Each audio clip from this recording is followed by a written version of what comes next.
Marcus Aurelius is known as the last father of the philosophy Stoicism. He was a Roman emperor and is said to have ruled the country justly with nothing but its best interest in mind.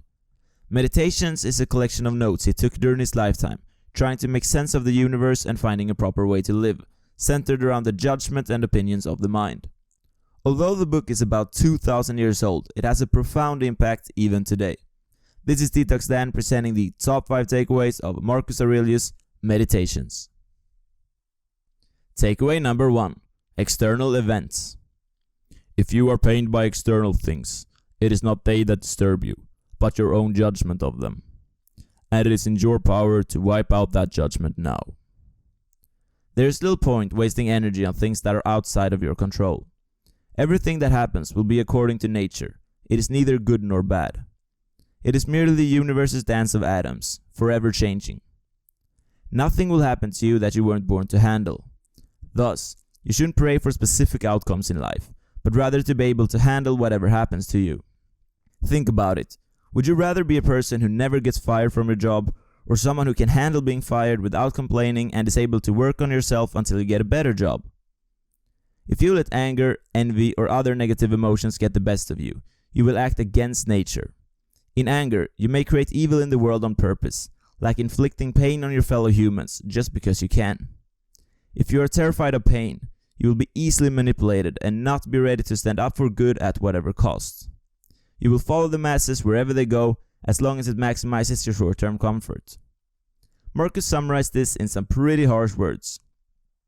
And particularly those which attract with the bait of pleasure, or terrified by pain, or are noised abroad by vapory fame. How worthless and contemptible and sordid and perishable and dead they are.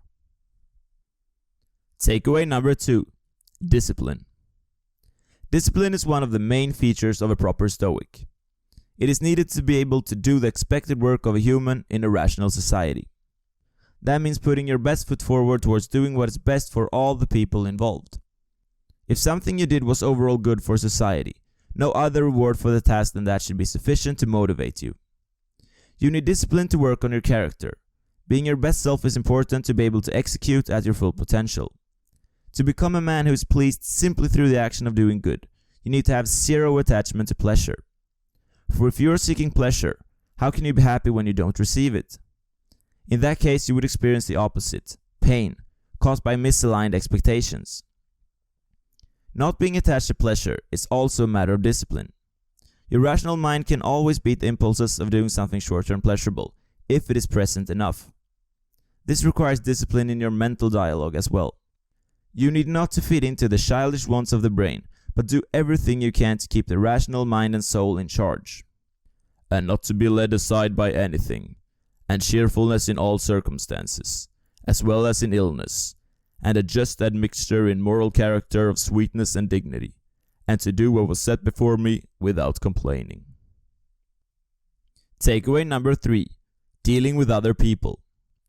If you were offended about what someone did to you, you either failed to see the situation from the offender's point of view, or your own judgment of the situation was incorrect. You should always be ready to reconcile a person the second they are ready for it. Because everyone in society works like a different part of a metaphorical body. You might be the hand and the other person the foot. Nothing good comes from two body parts not cooperating.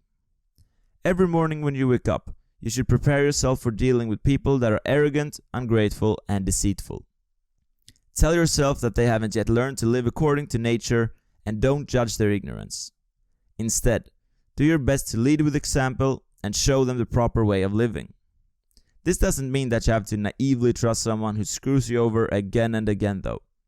If all you can see in someone is bad intentions, you're free to keep them at a distance and observe them closely, but not to have any negative emotions attached to it. Even if you find it hard to cooperate with other people, because of this and that, Stoics mean that you have no choice. Moving to the countryside to find peace is not the solution. You can always find tranquility in your soul when acting properly, and it is up to you to always be fully integrated in society. Takeaway number 4. Simplicity and patience. A Stoic is never impressed by things.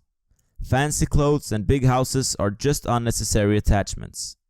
If you happen to come across a fortune, You can enjoy it without any affection, but if you don't have it, you shouldn't want it. Simplicity must be strived for over anything materialistic. You should remain simple in your actions as well. That means never doing anything without purpose and only what serves truth and justice. Don't partake in gossip or drama, and don't strive for fame or praise. There is great power to be discovered in the mundane. Living your life in the same place, doing the same things can yield the best outcomes, contrary to what the Instagram feed might have you believe. Being busy with too many things is actually unproductive. Marcus said about great men that they didn't love novelty. In a simple lifestyle, there is a certain patience that can be attained that is utmost rare today. One proper man was described like this, and was never in a hurry, and never put off doing a thing. And another like this, but he examined all things severely, as if he had abundance of time.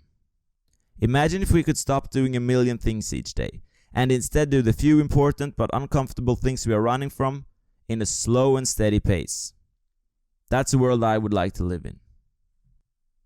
Takeaway number 5. Death. The old cliché to live every day like it is your last is again and again emphasized in this book, although it might have a bit of a different tone to it than the standard interpretation. Since it is possible that you may depart from life this very moment, regulate every act and thought accordingly. The idea is to live without any attachment to life, but not in some sort of YOLO type way, as might be understood from the earlier takeaways, but rather to be able to live in line with nature and the good. Everything that will ever be is the present moment. It makes no difference whether you live 50 years or 10,000 years. For if the present moment is all there ever is, then you have already seen it all once you lived for a single day. For a man cannot lose either the past or the future. For what a man has not, how can anyone take this from him? With this in mind, being afraid of death becomes irrational, and the proper way to live is to be ready to face death whenever it comes with a humble indifference. I would like to end this video with a quote from the book that is so powerful that if it is the only thing you take away from this video, I wouldn't even mind. If you work at that which is before you, following right reason, seriously, vigorously, calmly, without allowing anything else to distract you, but keeping your divine part pure, as if you should be bound to give it back immediately. If you hold to this, expecting nothing, fearing nothing, but satisfied with your present activity according to nature, and with heroic truth in every word and sound which you utter, you will live happy, and there is no man who is able to prevent this. That was it for my top 5 takeaways of Marcus Aurelius' Meditations. Make sure to hit that subscribe button, and I'll see you next time.